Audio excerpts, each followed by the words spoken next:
Welcome to Venezuela Insider, the only place in Venezuela for expats, digital nomads, entrepreneurs, investors, travelers, and related internationals. For more information, venezuelainsider.com.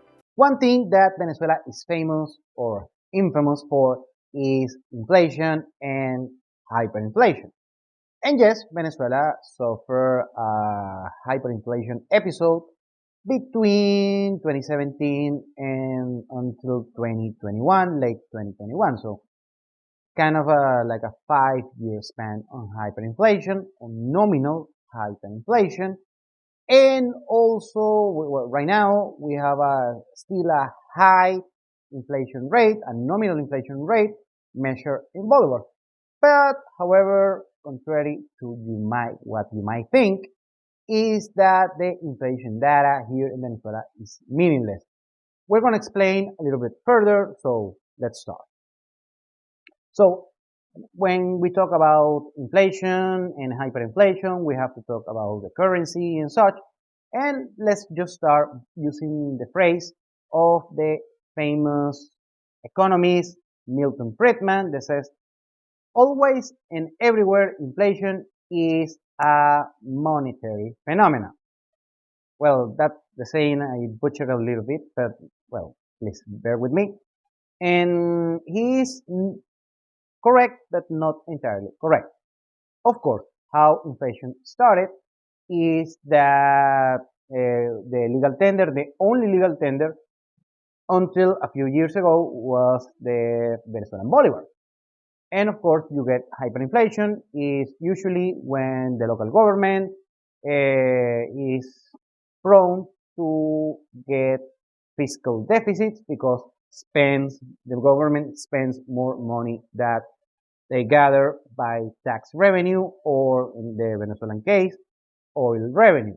So the government applies these populist politics, economic policies, and they just spend a lot of money on the population in order to get, some political favor. And by the end, when you spend a lot, way more that you make on the fiscal side, what happens is that one of the measurements that every government around the world takes, but Venezuelan government took it to the next level, is just start printing money. They overprinted the Venezuelan Bolivar, and we got high inflation, high inflation, high inflation. Venezuela always has high inflation, and even before the Chavismo. But of course, with the Chavismo way out of hand, and we had this high inflation on the 2010s until 2017 that just flat out get to the hyperinflation stage.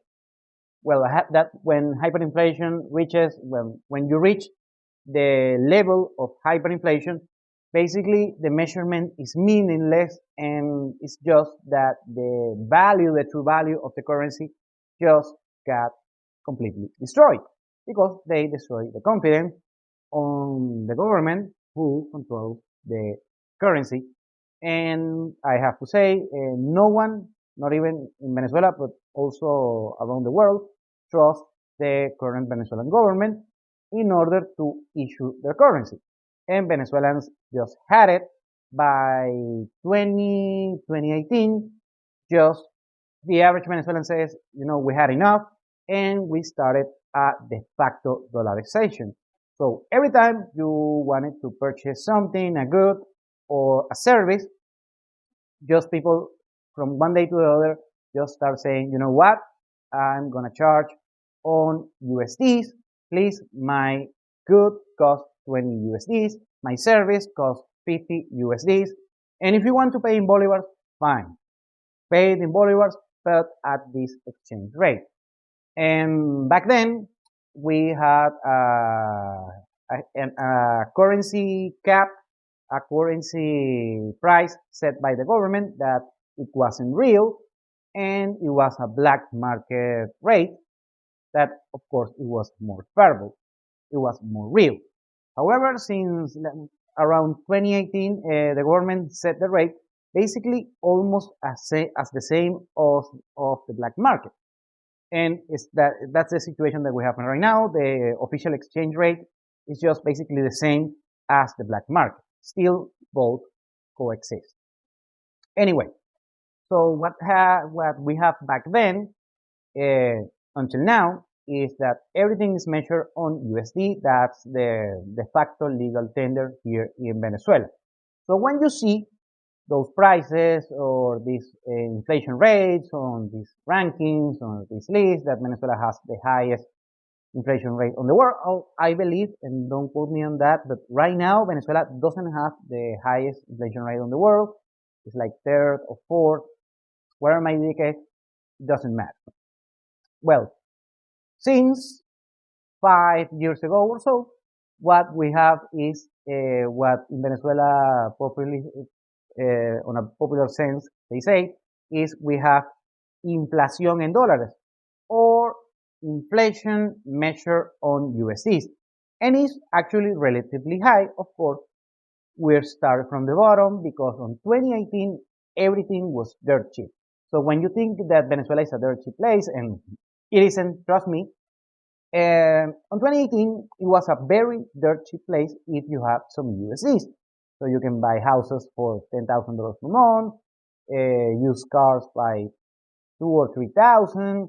You can go to dinner with $1 or $5, or going to a 5-star hotel for $20, $30 per night, and such, just on 2018. So if you want those prices, just hit on the DeLorean with Marty McFly.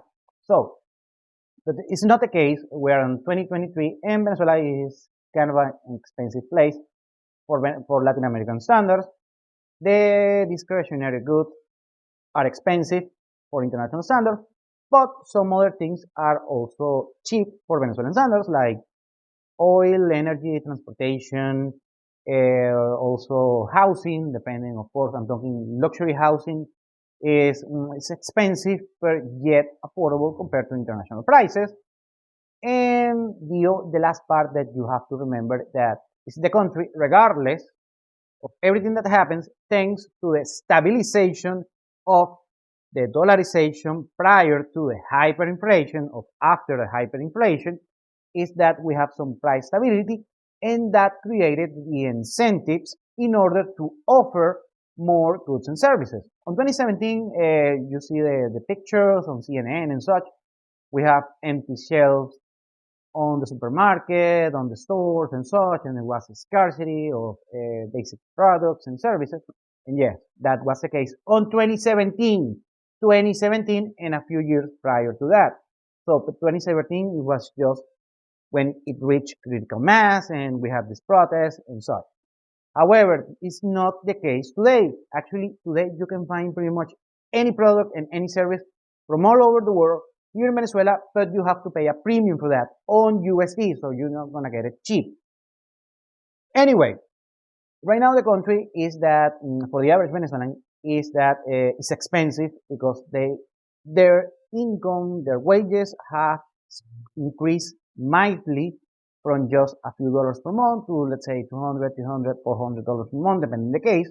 But the cost of living is something like $1,000 per month, just a reasonable cost of living. So that's why it's kind of it's difficult to measure. If you are on a certain threshold, you're going to be pretty much fine, but you need to be in certain threshold. So the final take here is that if you are, running some numbers, some budgeting or such regarding Venezuela, you're coming here and you're using the nominal inflation rate that is measured on bolivars. It's pointless, it's meaningless. You don't need to do that. So it's not going to help you in anything, especially because you either make your money on USDs or euros or Bitcoin, whatever might be the case. So it's going to be pointless to even watching the inflation rate measured nominally on Venezuelan bolivar. Thank you for watching Venezuela Insider. Please like, share, and subscribe. Follow us on social media. If you want to work with us, VenezuelaInsider.com. Thanks again and have a nice day.